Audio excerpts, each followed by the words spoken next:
მოგესალმებით. ეთერშია გადაცემა BMG Auto Show ნიკა შელიესთან და გიორგი დანელიესთან ერთად. დღეს გადაცემაში იხილავთ. ჩინეთში ყველა Ferrari ლუჩე გაიყიდა. Ford-ის AI პროექტი ჩავარდა და ინჟინრების სამსახურში აღადგინეს.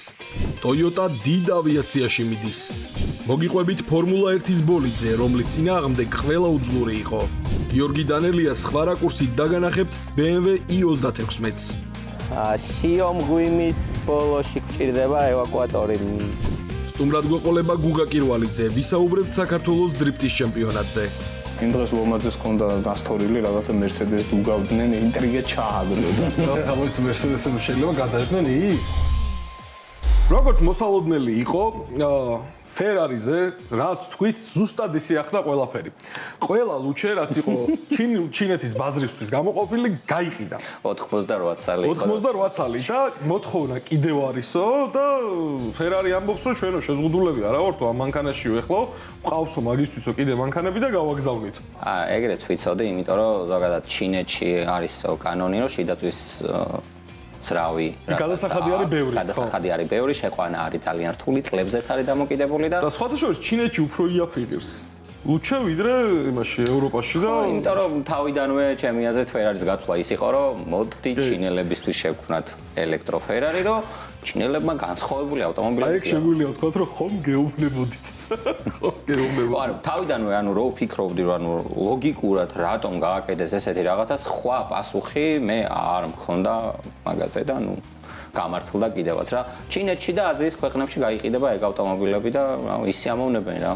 Ford-მა დააბრუნა თავისი ინჟინრები და დიზაინერები სამსახურში, AI ვერ ჩაანაცვლაო და ხო, არსებობს რაღაც.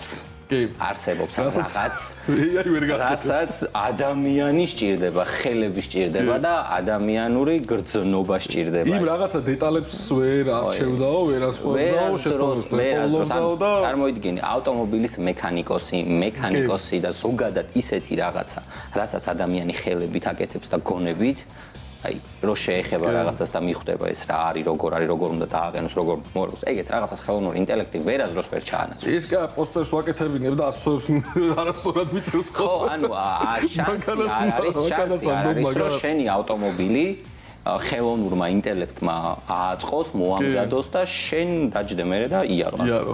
BMW-ს ხელმძღვანელმა M1-ის დაბრუნება მინდა. განაცხადა. მოკლედ ეს ლეგენდარული მოდელი ყველა ვიცით. ყველა ძალიან გვიყვარს. ხელმძღვანელს ეს რაღაცას ვეთქვი, ჩერის მესამე სერია გაიწვიოს უკან და M1-ის დაბრუნებაზე მერე ვისაუბროთ, რას დაამსგავს ეს მესამე სერია. პრინციპში რო ეგრე ვიძახით ხოლმე რა, აი G სერიაზეც ვამბობდი. აი გახსოვს G სერიაზე რას ვამბობდი და მერე მომეწონება. ეს მართლა არ მომეწონება. ეს შეიძლება კიდე უფრო მეტად მოგეწონოს რომ არ მომეწონება. მართლა არ მომეწონება. ნუ კი მაგარია ეს ელექტროავტომობილები და ელექტროსისტემები და რაღაცები. მართლა ძალიან ჩქარია. მართლა რაღაცა აი ყველანაირი ყველაფერით არის გატენილი. მაგრამ აი ემოციური ანუ არ არის რა. BMW ყოველთვის ჩემთან და ნებისმიერ BMW-ს მოყვარულთან ასოცირდება ემოციით. Toyota ავიაციაშიც მიდის. რობოტაქსების დამზადებაზე დაიწყეს მუშაობა.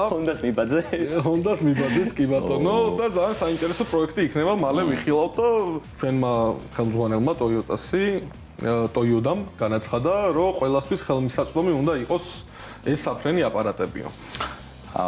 Toyota საფრენ აპარატებს კი არა, რა ავტომობილებსაც ეხლა ამზადებს და ეს გაზო რეისინგი, რასაც ეხლა ქმნის, აი არ ვიცი, ძალიან დიდი პატივისცემა მაგ ადამიანებისადმი და მაგ ბრენდისადმი. ჩემი საყვარელი ბრენდი რო ესე უკან მიდის, ძალიან გული მწყდება ამასთან დაკავშირებით, მაგრამ Toyota მართლა აი წვერვალებს იფხურობს უკვე. კი, სხვათა შორის ძალიან საინტერესო იქნება ეგენი რო შემოვლენ უკვე აქტიურად. საფრენი აპარატები რობოტაქსი არ მინდა მაგითხრა. მიწაზე დავრჩები და იარის GR-ით ვივლი რა. ხო, სხვათა შორის შენ კი ძახი რომ Honda-ს თემებზე რო უკან მიდისო, მაგრამ სხვათა შორის Honda-ს აქციები ვიყიდე. ხო და ჯერჯერობით სტაბილური ზრდა აქვს სულ. Renault აქციები რა დავარიყიდე. Renault აქციები არის ხელმისაწვდომი ევროპულ ბირჟაზე. ხო და სალკე ბროკერი გჭირდება რომ გიყიდოს, იმიტომ რომ აქედან ვერ გიყიდო. ხედავ ფრანგები როგორები არიან. ჩაკეტილი სისტემაა რა. რენოს აქცია ხა ნიკა შელიასაც ხო არ იქნება რა. ფერარის აქციები ვიყიდე სხვათა შორის მაშინ როცა დავარდა და დღეს უკვე გაიზრდა ქონდა, როცა ეს მანქანები გაიყიდა ჩინეთში. აი, კაი გათხოვა გავაკეთე სხვათა შორის. ოჩახ საინტერესოა მომწონს. ესე იგი ახალი ტაიპერის ფულს აგროვებ. კი, რა თქმა უნდა. გავიხსენოთ ძველი დროც. ეს ეკრანზე ახლა რასაც ხედავთ, არის Formula 1-ის ბოლიდი, Brabham 46 რომელიც აკრძალეს. რომელიც აკრძალეს, იარა დაახლოებით ერთი ეტაპი მე მგონი და ყველამ დაიწყო რომ აი ეს ვერ ეწეოდა ვერავინ, ვერ სწორზე, ვერ მოსახვევში.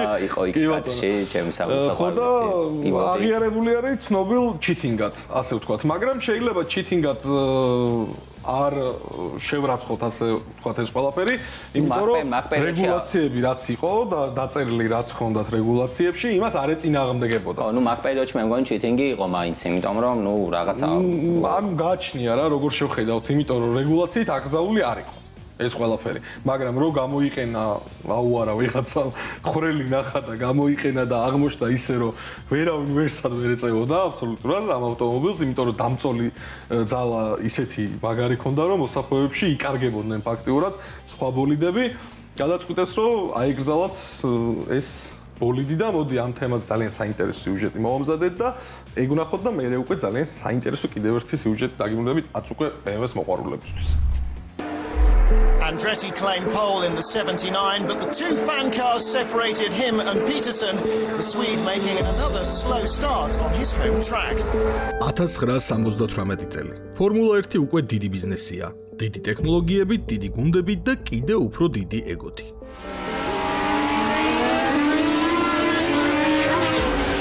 უცებ ტრასაზე ჩნდება რაღაც, რაც საერთოდ არ უნდა არსებობდეს.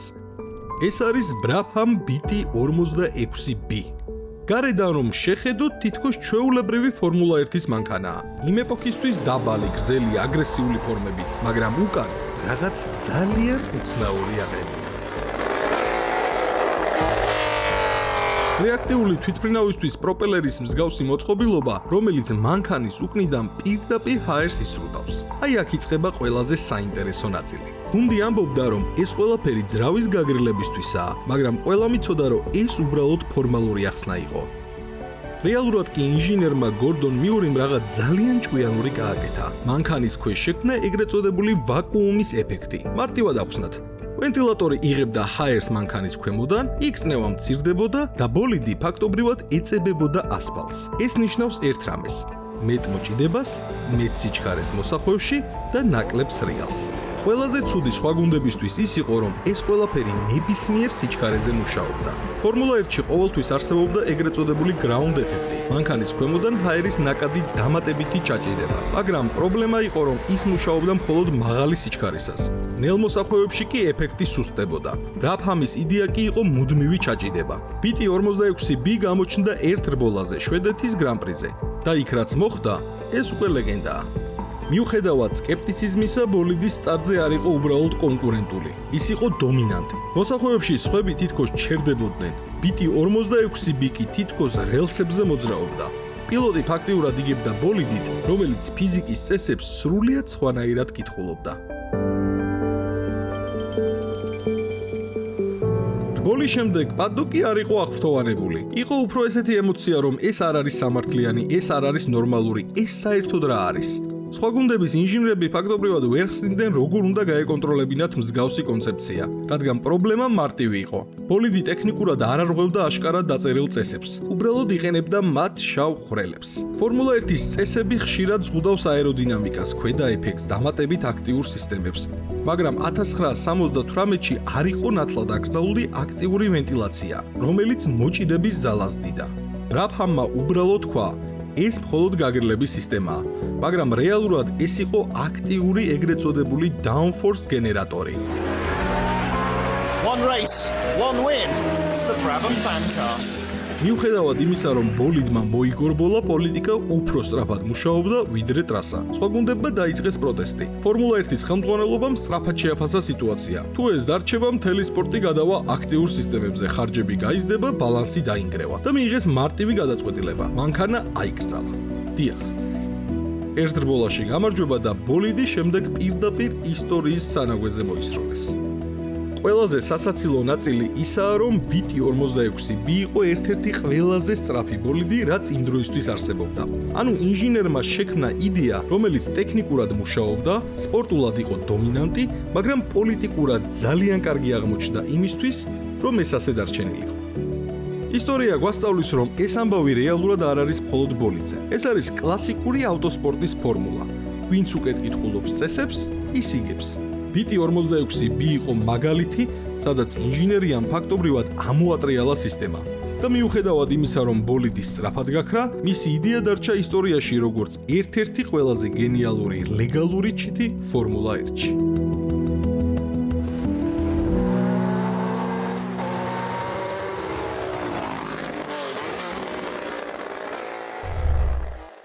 რევეს მოყვარულებისთვის გიორგიმ გადაწყვიტა, რომ უნდა მიუძღვნაო ერთი კაი სიუჟეტიო რა, ძველი დროს გავიხსენო, რა ნოსტალგიები მოაწვა ჩვენ კომპაქტთან დაკავშირებით და გადაწყვიტა, რომ კაი 36 უნდა ვიშოვო რა, თავიდან ემსეძებდა, მაგრამ ყველას გადამალული ყავს ესებები. არა, ემის პატრონებზე ძალიან მეცინება, აი კარგი სეროვანდი აქვს მოწყობილი გარაჟი მაქვს გარაჟის და ეს დადებული არ ვიცი მე პირადად ემი რომ მყავდეს აი რათ მინდა ავტომობილი რომელიც ბოდიში და სეროვანში მიდევს რა მართლა არ მჭირდება ისეთი ავტომობილი ჩემს ავტომობილს ორივეს ანუ შენც ძალიან კარგად იცი რას უშვები ხოლმე აი ხან მესამე სიჩქარე ფუჭდება, ხან მეოთხე სიჩქარე ფუჭდება და იქ კოლოფებიც მომარაგებული მაქვს. ავტომობილი თუ მყავს, იმისთვის მყავს, რომ ვისიამო. არანაირად არ მყავს იმისთვის, რომ სადმე დავაყენო, დავდო და უყურო შორიდან. თუ მყავს ეგეთი ავტომობილი, უნდა ისიამოვნო რა. ისე როგორ მოგეწონა, მე კი ძალიან ვიცინე ამის გადაღებაზე, იმიტომ რომ ყველაფერი გაფუჭდა, რაც შეიძლება მანქანას გაფუჭებოდა. იცი რა არის? ზუსტად ესეთი 36-ის გადაღება იქნებოდა სწორი და ზუსტად ისეთი 36-ის შეხვდა, როგორიც უნდა გადაგვეღო.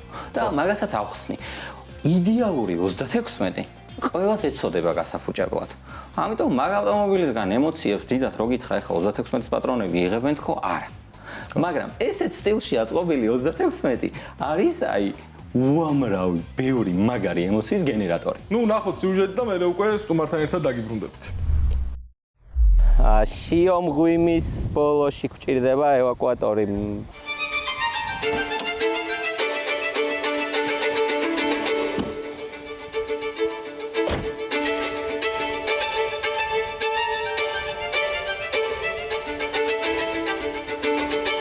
ძალიან დიდი ხანი გვინდოდა არ მოგატყუებთ 36-ის გადაღება. რა თქმა უნდა გვინდოდა რომ ემი გადაგვეღო, მაგრამ როგორც წესი ემის პატრონებს არ სურთ ხოლმე რომ მათ ავტომობილებს ვიღაცა ცოტა უხეშად მოეპყროს, მოასრიალოს, ცოტა აწვალოს და ასე შემდეგ. ამიტომ გაგვიჭირდა ემის პოვნა და ვიპოვეთ ნამდვილი ქართული ტროიკა. ქართულ მოტივებზე აწყობილი, სწორი ტროიკა. ტროიკისთვის მომიტევეთ უბრალოდ ყველა ესე მოიხსენიებს ამ ავტომობილს მესამე სერია არის ეს 320 არის 320 არ არსებობს ამ კუზაოში მაგრამ 3-დან 0 დევს და ამიტომ 320-ს ვეძახი ზოგადად ეს ავტომობილები უკვე ისეთ მდგომარეობაში არის და დრომ იმდენი ასე ვთქვათ განსაცდელი გამოუგზავნა რომ იდეალური სპოვნა ძალიან რთული არის ხო და დღეს ამ ძარაზე ვისაუბრებთ ზოგადად რატო გვიყვარს ჩვენ საქართველოში ქართველებს და ქართველ ავტომოყვარულებს ეს ზარა რატო არის საკულტო და რატო არის ლეგენდარული ჩემი აზრით მართლა საკულტო ზარა არის და მართლა ლეგენდარული ავტომობილია ცოტა წარსულში თუ დავბრუნდებით ალბათ გახსოვთ ყველას პირველად როდესაც საქართველოში დრიფტის სერიები იწყებოდა 36 იყო იქ როდესაც წრიული რბოლები ტარდებოდა 36 იყო მერე კომპაქტ კაფი იყო დღესაც ძალიან ბევრი დრიფტკარია ძალიან ბევრი სპორტული ავტომობილია ვანოს ავტომობილიც ალბათ იცით უყველამ რომელიც აღმართის დაძლევას დადის და უმაგრესი ავტომობილია და უმაგრეს შედეგებს დებს ანუ შეიძლება ითქვას რომ ამ ავტომობილმა და Honda Civic-მა თავის დროზე საქართველოში ავტოსპორტი გადაარჩინეს და ყველა ის მრბოლელი რომელიც დღეს ტოპშია ასე ვთქვათ და უცხოეთში შეჯიბრებებს დადის თითქმის უყველამ დაიწყო BMW-ით ან Honda-ით და დღეს ეს ადამიანები მართლა ძალიან მაგარ შედეგებს ხდებენ საქართველოს ფარგლებს გარეთ გააქვთ საქართველოს სახელი და შეიძლება ითქვას რომ ამ ბრენდის და ამ ძარის დამსახურებაა ეს. ავტოსპორტს რო თავი დავანებოთ, ამ ავტომობილს საქართველოში ძალიან ბევრი მოყვარული ყავდა, ძალიან ბევრ სხვადასხვა ვარიაციებს აწყობდნენ ამ ავტომობილის ძრავისგან. 6 ცილინდრიანზე მაქვს საუბარი, იწყობოდა სტროკერი, ეგრეთ წოდებული 3-0, იწყობოდა 3-1, 3-2 და ძალიან ბევრი ცხენისძალები ამოჰქონდათ ამ ავტომობილის ძრავიდან, რომელსაც ქარხნულად 192 ცხენისძალა აქვს, 193 თუ არ ვცდები რა. ჩვეულებრივ ორი დარვაზე მაქვს საუბარი. არსებობდა ამერიკული M3, არსებობდა ევროპული M3. ევროპულ M3-ს ორი ვარიაცია ჰქონდა, რომელსაც 280 ცხენისძალა ჰქონდა და შემდეგ უკვე ასე ვთქვათ რესტაილინგი იყო, რომელსაც 321 ცხენისძალა ჰქონდა. ამერიკელები ცოტა დაიჩაგრნენ. ამერიკული M-ის ძრავი გამოიყურება ვიზუალურად, ასე ვთქვათ, ისევე როგორც 2 და 8. თუ დააკვირდებით ევროპულ M3-ს, ასე ვთქვათ, თითო ცილინდრზე სათითაო დროსელები აქვს. ამერიკულ M3-ს არ აქვს. შესაბამისად, იქ ძალიან დიდი სხვაობა არის თვითონ ძრავის აგებულებაში და გეომეტრიაში, ყუმშვის ხარისხში და ასე შემდეგ, მაგას აღარ ჩავეძიები.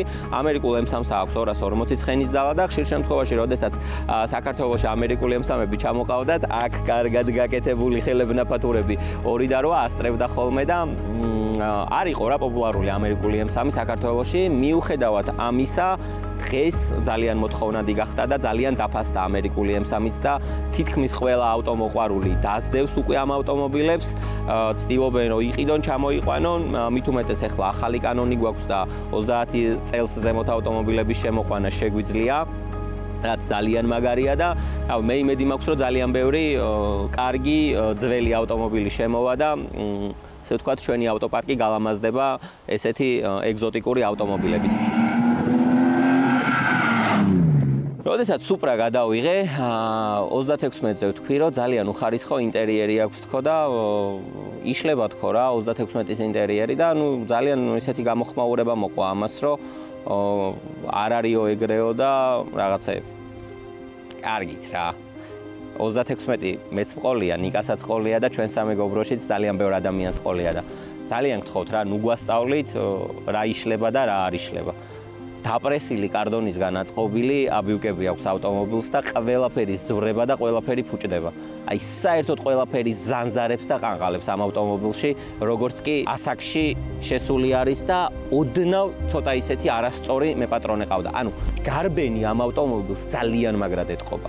და მინდა გითხრათ, რომ იგივე იაპონურ ავტომობილებს გარბენი შეიძლება ქონდეს 250-300, მაგრამ კარის სახელური არ ზვრებოდეს. სავალზეც ვისაუბროთ, E36 აღჭურვილი არის წინ მაკფერსონის დაკიდების სისტემით, რაც ძალიან მარტივი და პრიმიტიულია, უბრალოდ აი ძალიან ხშირ შეკეთებას საჭიროებს, იმიტომ რომ აი უმარტივესად გამოდის მწყობრიდან. უკან დამოუკიდებელი დაკიდების სისტემა აქვს და უკანაც ძალიან ბევრი პრობლემა აქვს ამ ავტომობილს. სიძველიდან გამომდინარე და იქიდან გამომდინარე, რომ ძალიან ხშირად ამ ავტომობილს ადონატებენ ხოლმე და რა ვიცი, რას არ უშვებიან, აი ყველაფერი ემართება. პირველი, ამორტიზატორის სამაგრები ტყდება, იბზარება. მეორე, ხიდის სამაგრები ტყდება და იბზარება და აი საერთოდ ყველაფერი მოსდის რა. აქვს რაღაც პრობლემები ამ ავტომობილს, საკმაოდ ისეთი ხშირი, მაგრამ ამ ყველაფრის და მიუხედავად ამ ავტომობილმა საქართველოში შექმნა ძალიან დიდი ისტორია. ყველას გვიყვარს, ალბათ არ არსებობს ჩემი ტოლი ბიჭი, რომელსაც 36-ზე არ უოცნებია თავის დროზე.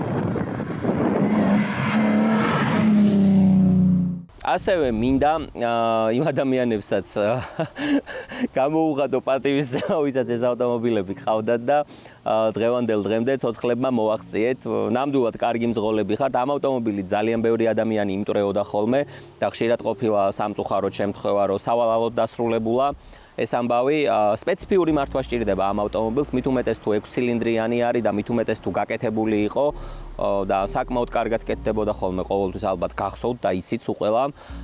არანაირი ელექტრონული მოწყობილობა არ არსებობს ამ ავტომობილში. ხართ მხოლოდ და მხოლოდ შენ, ავტომობილი, ძრავი, გადაცემათა კოლოფი და უკანა ბლოკირებული ხიდი. ან ყველაზე ცუდ შემთხვევაში ჩადუღებული ხიდი, რომელიც აი ქალაქისთვის არის საზღვრობა და არ ჩაადუღოთ ხიდი არასდროს 36-ში, იმიტომ რომ ძალიან რთული და ძნელი სამართავი ხდება მერე ავტომობილი. ეხლა გადავიდეთ ყველაზე ისეთ თემაზე, რაც ალბათ არასდროს არ ამოიწურება საქართველოში, ეს არის BMW და Mercedes-ი. ეს დავა ოდითგანვე მოდის და ყველას გვიკამათია ალბათ ამ თემაზე. მინდა ვთქვა, რომ ორივე ბრენდი ძალიან მიყვარს და ძალიან დიდ პატივს ვცემ, მაგრამ სახასიათოდ მე უფრო BMW-სკენ ვიხრები, იმიტომ რომ ძალიან სხარტი არის, ძალიან მაგარ ემოციებს განიჭებს და კი შეიძლება პრობლემურია, კი შეიძლება ძალიან გაართულოს შენი ცხოვრება, მაგრამ ბევრად უფრო სახალისო ტიპი არის და ბევრად უფრო აგრესიული და სპორტული ტიპია ვიდრე Mercedes-ი. ეხლა Mercedes-ის გულშემატკივრები ალბათ ფიქრობენ, რომ ვინ არის რა უნდა გარტყმაში არაფრისო, რამდენი მაგარი მოდელი ყავს Mercedes გამოშვებულიო, GTS-იო, SLS-იო, რავი, აი ძალიან ბევრ მოდელს ჩამოთვლიან და კომენტარებით აავსებენ ამ ვიდეოს, მაგრამ არ ჯდება Mercedes-ი ჩემს ხასიათში და ძალიან ბევრი ადამიანის ხასიათში, ვისაც BMW მოსწონს. ეს არის როგორი ავტომობილი, იცით? ყველანაირ სისულელეს და ყველანაირ შენს სულელურ წამოწყებას რომ ხარს უჭერს და რო გეუბნება, რომ წამო გავაკეთოთ, არ არის პრობლემა. სადაც გინდა იქ მოვწყდები, რასაც გინდა იმას ვიზამ, რასაც გინდა იმას გავაკეთებ. მოკლედ, ეს არის ძმაკაცი, რომელიც ყველას ყავს და რომელიც ყველაფერში მოყვება რა, უკანა სიჩქარე რო არ აქვს, ეგეთი ძმაკაცი არის. ყველაზე სასაცილო კიდევ BMW-s და Mercedes-ის გულშემატკივრებს შორის კამათი როცა იწყება, არის ხოლმე ადამიანი, რომელსაც Porsche ყავს. ისმენს ხოლმე, ისმენს და გულში ეცინება. მე მესმის იმ ადამიანების, ვისაც ეცინება ამაზე, ამ ყველაფერზე, იმიტომ რომ რეალურად ეს base მოდელები, რაც საქართველოში ჩვენ გვყავს და თუნდაც ის AMG ვერსიები და M ვერსიები, თუ რაღაც CS-ი არ არიან, რაღაცა განსაკუთრებული მოდელი არ არის, ტრეკისთვის არც ერთი არ არის შექმნილი და ყველას რაღაც, ასე ვთქვათ, მუშაობა სჭირდება, ბევრი რაღაცის დამატება სჭირდება, რომ ტრეკზე იაროს კარგად და შედეგი დადოს. Porsche რობოტი არის უბრალოდ, რომელიც ესე ადგება და ორი ესე ანადგურებს ერთი ხელის მოსმით. ხო და თუ იმაზე მიდგება საუბარი ტრეკზე, რომ Porsche გამასწრებს, მირჩევნია BMW-ზე გამასწროს ვიდრე Mercedes-ზე. ასე რომ მაინც ჩემი, ასე ვთქვათ, ხმა BMW-ს მიუხედავად იმისა, რომ ფუჭდება, მიუხედავად იმისა, რომ წყალს ადუღებს, მიუხედავად იმისა, რომ ეს ავტომობილი აქ რო დავაყენეთ, დაჯდა აკუმულატორი და ეხა უნდა დავქოკოთ, გაყვრით და უნდა ვეწვალოთ, მიუხედავად იმისა, რომ ეს შუშა არ ადის და არ ჭადის კარგად, ყველაფერი ამის და მიუხედავად რა ვქნა, მიყვარს. და ნუ გგონიათ ხოლმე, რომ რაღაც კონკრეტული ბრენდის, ასე ვთქვათ, მოყვარული ვარ. მე საერთოდ არ ვარ რამე კონკრეტული ბრენდის მოყვარული, მე ვარ ავტომოყვარული, ვისაც ავტომობილები უყვარს და ყველა იმ განსაკუთრებულ და მაგარ მოდელს, რაც შექმნილა 80, 90-იანებში, 70-იანებში, 2000-იანებში, ყველას პატივს ვცემ. ეხლა კი წავიდეთ, გავიაროთ ჩვენი BMW-თი. ვნახოთ რა შეუძლია 3-დან 0-ს. არის ქოქება.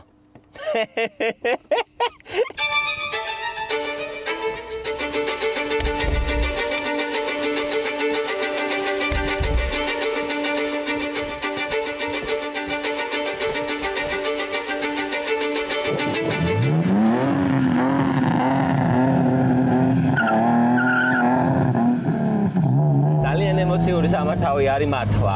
იმდენად ემოციური სამართავი არის, რომ ხანდახან მაშინებს კიდევაც. ძალიან არაპროგნოზირებადი ავტომობილია და ამ ავტომობილის მართვას სჭირდება გამოცდილება და რომ იძახიან ხოლმე, რომ ძალიან ბევრი ადამიანი არის ამ ავტომობილით დამტვრეული. მესმის რატო არიან ეს ადამიანები დამტვრეულები ამ ავტომობილით. უხეშია, იმიტომ რომ სპორტული დაკიდების სისტემა აყენია, coilover-ებზეა.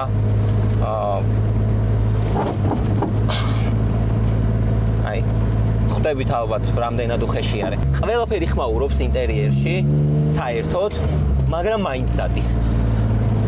ძველია, მაგრამ მაინც ძალიან დიდ სიამოვნებას გვანიჭებს. პრობლემური არის, მაგრამ მაინც ძალიან გვიყვარს. ანუ BMW-ს მოყვარულები ვართ. ავი, სადისტები რა.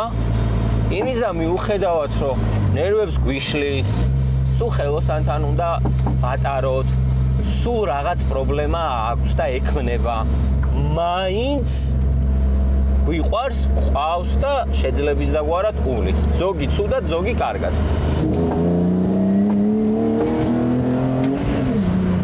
აი.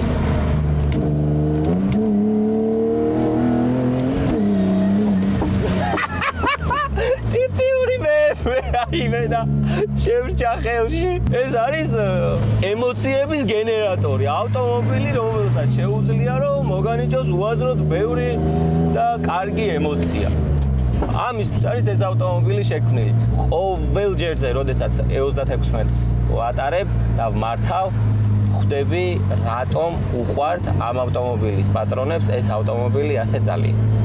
ლეგენდა. და ამისი ძალიან ბევრი მიზეზი არსებობს, თუ რატომ არის ეს ავტომობილი ლეგენდა. 1990 წლიდან 2026 წლამდე მოაღწია, ცოცხალია, დადის და ძალიან მაგარ ემოციებს გვანიჭებს. წელი ყველაფერი მეტკინა ეხლა ამ ავტომობილის სიარულისას, მაგრამ მართლა მაგარია. ვერ კონცენტრირდები, როდესაც ჩქარა მართავ ავტომობილს ვერ გელაპარაკებით. იმდენად ყველაფერი ჩართულია, ანუ ცოცხალი ვარ, როდესაც ამ ავტომობილს მართავ ცოცხალი ვარ. ყველაფერი მუშაობს, თვალები, გონება, ხელები, ფეხები, ყველაფერი აქტიურად ჩართული არის. ძალიან მაგარი ემოციები აქვს.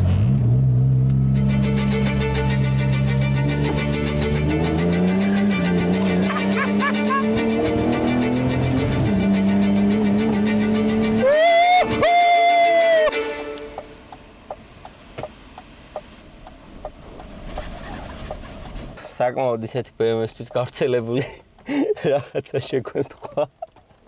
გაზის პედალი გაგვეჭედა. ეს პატრულს რო ეუბნებიან ხოლმე BMW-ს მოყვარულები გაზის პედალი გამეჭედა. მართალია მეგობრებო, მართლა იჭედება ეს გაზის პედალი და მართლა ძალიან ბევრჯერ ყოფილა შემთხვევა, რომ ამის გამო ადამიანები დამტრეულა. მოკლედ 36-ის ვიდეო ამ იმედგაცრუებით დავასრულოთ. ეხლა ვეცდებით რომ ჩავსვათ ეს გაზის პედალი რაღაცნაირად, თუ არა და ნუ ევაკუატორს გამოვიძახებთ მე, იმიტომ რომ სხვისი ავტომობილია მაინც არ გვინდა გარისკვა. ხო, რა მინდოდა რომ მეთქვა რა, ძალიან დიდი პატივისცემა მინდა გამოვხატო ყველა იმ ადამიანის მიმართ, ვინც ძველ BMW-ს მართავს, იმიტომ რომ ეს არის უზომოდ ემოციური და უზომოდ ძალიან მაგარი ავტომობილი.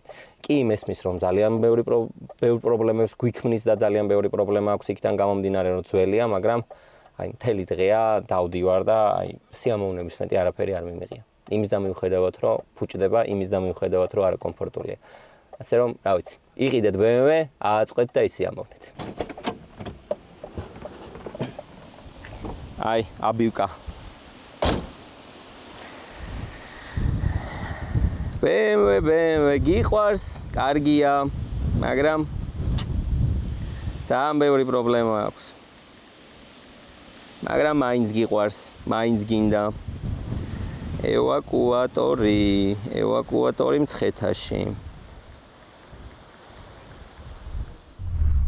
დღეს ჩვენი გადაცემის სტუმარი არის დრიფტერი, პროფესიონალი ავტომრბოლელი, აწუყე შემდგარი იუთუბერი გუგა კირვალიცე.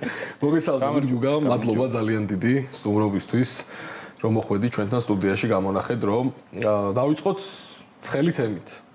მოკლედ, კი ბატონო, საქართველოს დრიფტის ჩემპიონატი, რომელსაც ფედერაცია ატარებს წელს უკვე. რა ხდება, რა შედეგები გვაქვს, ფავორიტები თუ არიან ვინმე და როგორი ბრძოლა მიმდინარეობს, რომ მაყურებელსაც უთხრათ ეს ყველაფერი. საინტერესო თემაა.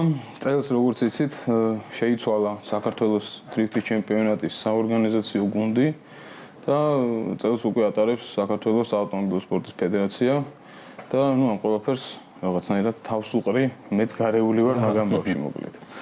ორი ეტაპი ჩავატარეთ უკვე.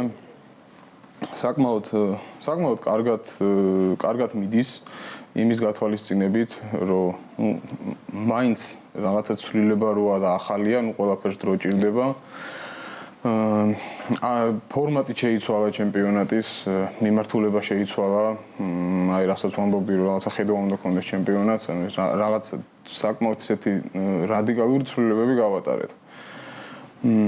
ფაქტია, რომ იმუშავა, იმიტომ რომ მონაწილეები ეხლა მაგალითად 20-21 მონაწილე არის ორივე ეტაპზე იყო, ან მეორე ეტაპზე რაც სასიხარულოა და მნიშვნელოვანია, მონაწილეები არ დააკლდა.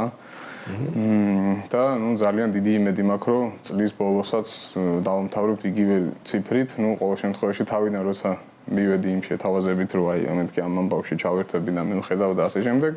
მაშინ თქვი, რომ ჩემი მიზანი იქნება, რომ წელი დავამთავროთ top 16-ით.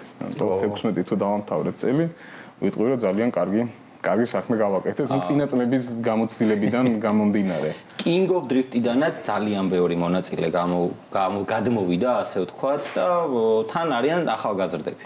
და ძალიან მაგრად ასპარეზობენ, რასაც უყურებ. კი ბატონო, კონკრეტულად ეს ახალგაზრდები ილია და ლაზარე ძალიან მაგრები არიან, ძალიან ნიჭიერები არიან და მაგრა кайფობენ ამ პროცესით, რომ დადიან, აქვთ იმის შესაძლებლობა, რომ იანონ და რაც მნიშვნელოვანია, ნიჭი აქვთ და უყვართ ეს ამბავი.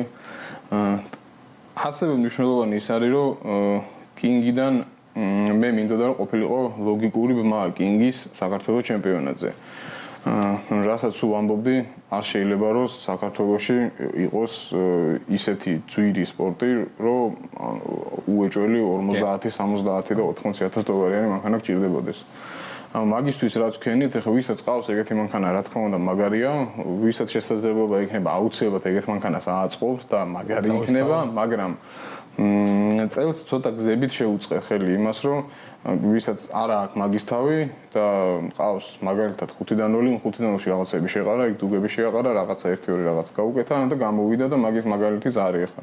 კაპანაძე დადის, ცუბიძე დადის, ჯავახას მანქანა ცოტა ისეთი 5-დან 0-ია, მაგრამ დღეს ბოლოს მაინც 5-დან 0-ია, ხო?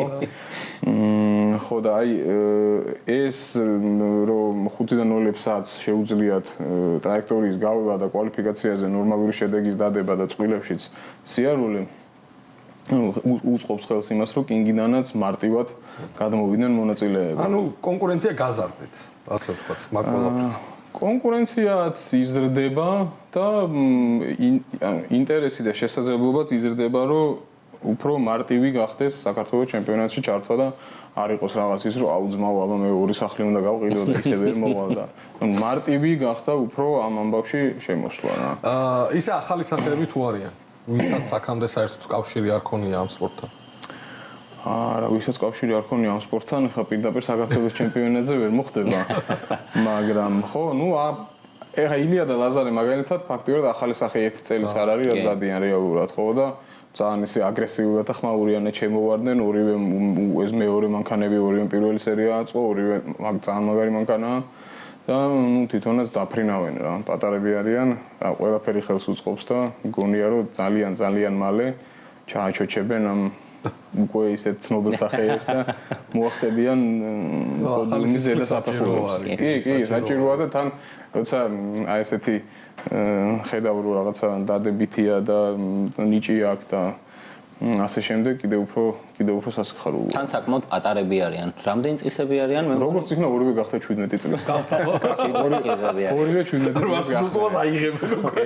ორივე 17 წლის. კულების კუთხით რა ხდება? პირველი, მეორე ეტაპი, ვინ არის ლიდერი? კულების ხო საინტერესოდ აირია, იმიტომ რომ პირველ ეტაპზე გრიგალა მოიგო და მეორე ეტაპზე გრიგალა ანუ ისე გადანაწილდა რომ ეხა 3-4 კაცი ძალიან ახლო არის კულებით. შალიკა არის პირველზე ეხლა, მათე მეორეზე და ხეროდნეშვილია მესამეზე თუ არ ვცდები. გუგა, კიდე მაინტერესებს აი მეორე სიცოცხლის ამბავი რო არის რა. ანუ ერთხელ როდესაც წააგებ, გაქვს შანსი რომ კიდევ ასე ვთქვათ, ამოხვიდეს ზემოთ რა. რო თუ გაქვს ავხსნათ მოგხდება ცოტა ჩახლართულის ის არის. მეც ცოტა ვერ გავერკვიე რომ უყურებდი, ლაივს უყურებდი და ცოტა ვერ გავერკვიე და მე მგონი რომ ყველა საინტერესებს ეგ რა. კი როგორ მუშაობს? ხანდახან ჩვენც ვერ ვერკვევით ხოლმე, მაგრამ მოკლედ პრინციპი არის ძალიან მარტივი. ტოპ 24 ნიშნავს, რომ კვალიფიკაციის შედეგად საუკეთესო 16 გადადის ჩვეულებრივ ტრადიციულ ტოპ 16-ში და ამ 16 ტიპს აქვს ერთი სიცოცხლე.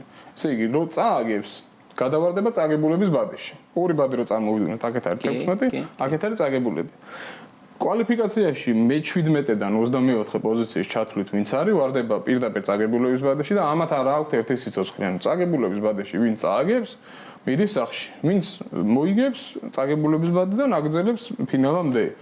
ამისი რატო გავაკეთეთ ეს და რა არის ამის იდეა? პირველ რიგში ის რომ როცა ბევრი მონაწილე არ ყავს, იმას რაღაცას აკეთებდა ბოსაშვილი და ჩავხედეთ ორმა ეტაპმა ჩაიარა და ხეროდინაშვილს აქვს 11 ბრძოლა ჩატარებული. და ფინალშიც არ ყოფილა, წარმოიდგინეთ, 11 ბრძოლა ჩატარებული. გრიგალა მაგალითად პირველ ეტაპზე ეგრევე წააგო და გადავარდა წაგებულების ბადეში, მერე იბრძოლა, ამოვიდა და ეტაპი მოიგო. ანუ ძალიან საინტერესოა და პირველ რიგში წამახალისებელია კარგი გარბენებისთვის, ყველა უფრო თავისუფლად დადეს, იმიტომ რომ არ ეშინია რომ ვაიმე ხა ერთი პატარა შეცდომა რომ მომივიდეს წავალსახში. თუ მოგივა ეს ერთი შეცდომა, გადავარდები აქეთ და მე იბრძოლებ უფრო ყურადღებით და გააქვს შანსი ისე რომ რაღაცა გაანალიზება ტოპიკებისთვის ის არ არის რომ ვაიმე რაღაცა პატარა ჩეპი არ მომივიდეს და დამწყები და ვინც თუნდაც ამ 5-დან 2-ით რომ მოდის, ის არ არის რომ აუ ეგრევე შალიკას შევხვდები და წავაგებ და წავალ. ხო, ნუ რო შევხვდები შალიკას, თუ წააგებ, გადავარდები იქით ხარეს და გააკიდე იბრძოლო და ანუ გაერთო და მიიღო სიამოვნება რა ხო მაგით ვაკეთებთ ამ ყველაფერს და ეს მე ესეთი სურპრიზი გაქვს დაგეგმილი სადმე ისეთ ადგილაში ჩაატაროთ სადაც არ ყოფილა ეს ჩემპიონატი წელს არაფერი სურპრიზები არ გვაქვს იმართლა რომ გითხრა იმიტომ რომ წლევანდელი წელი არის ასე ვთქვათ რაღაცა დაბრუნების გადარჩენის იმიტომ რომ ნუ წინა წელი გახსოვთ როგორც დამთავრდა სულ რა თიცე ჩამოსათვლელი ადამიანები დადიოდნენ უკვე 4 თუ 5 ქართველი დარჩა ფინალზე და ანუ წელს აი ეს მეტი სურპრიზების და რაღაცეების გარეშე მინდა რომ აი რაც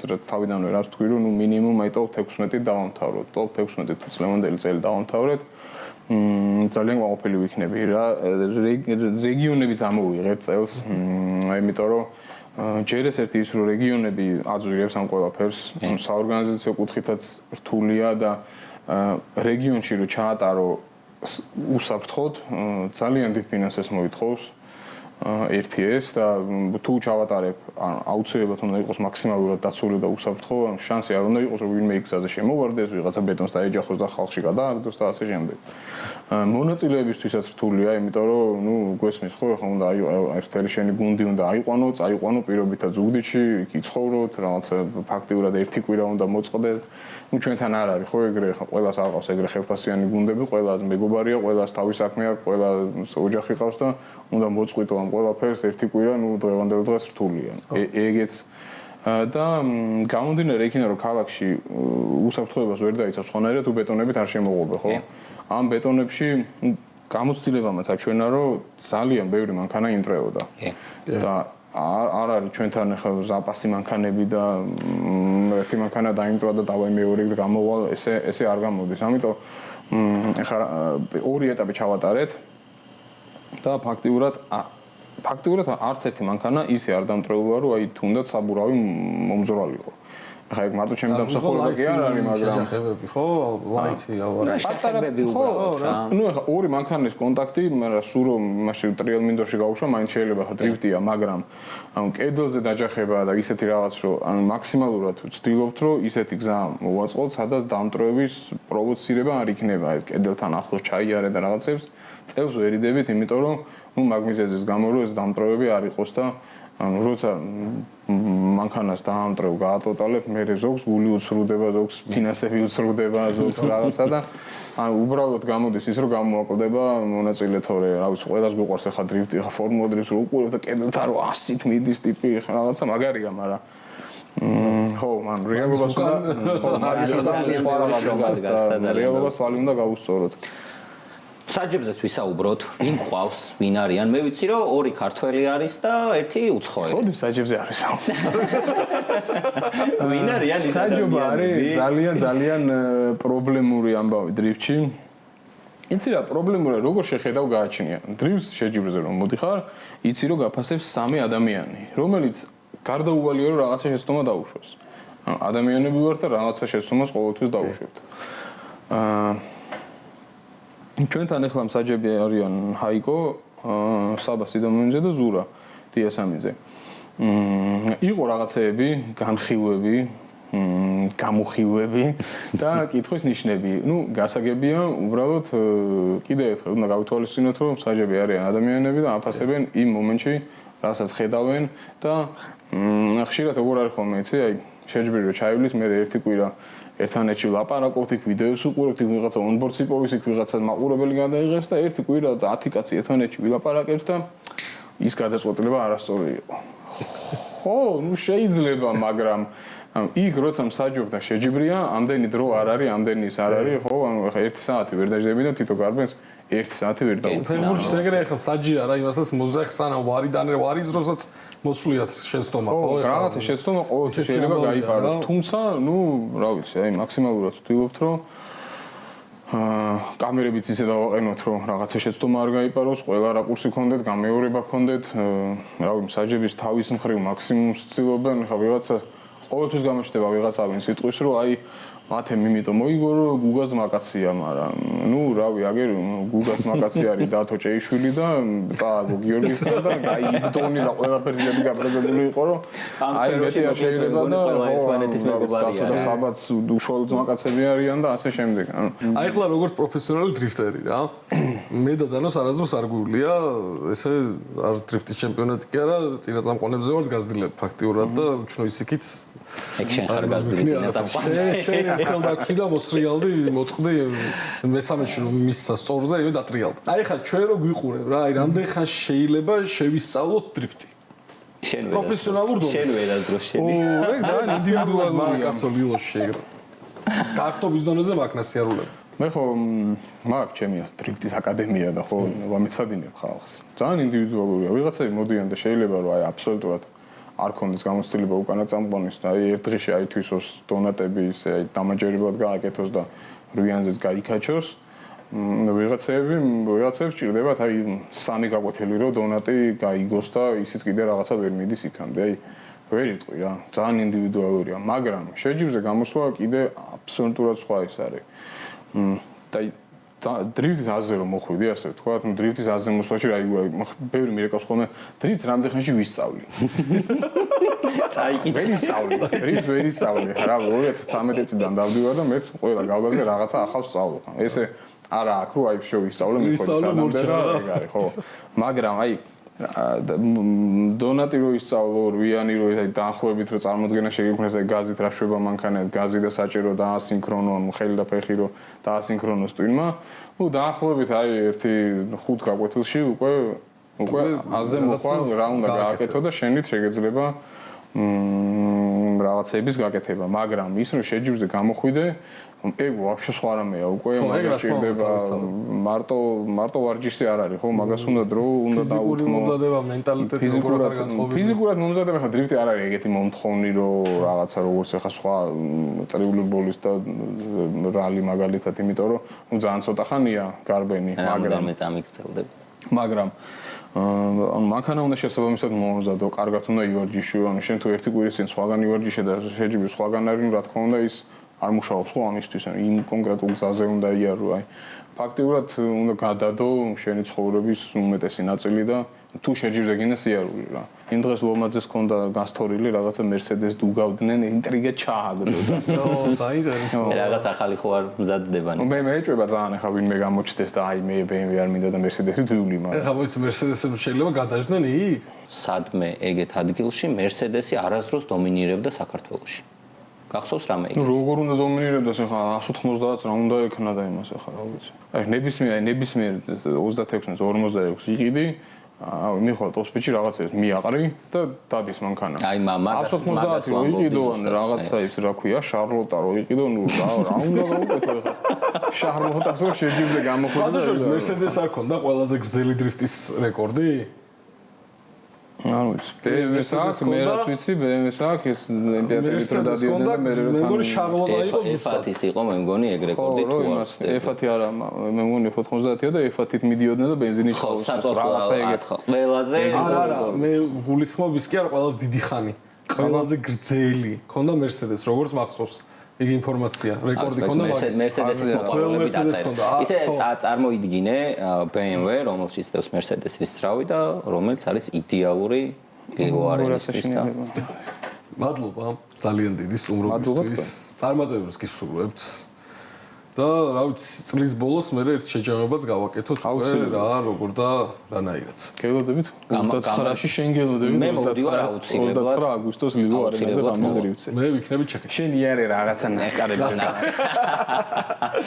მოკლედ დღეისათვის სულ ეს იყო. მომავალ შეხვედრამდე.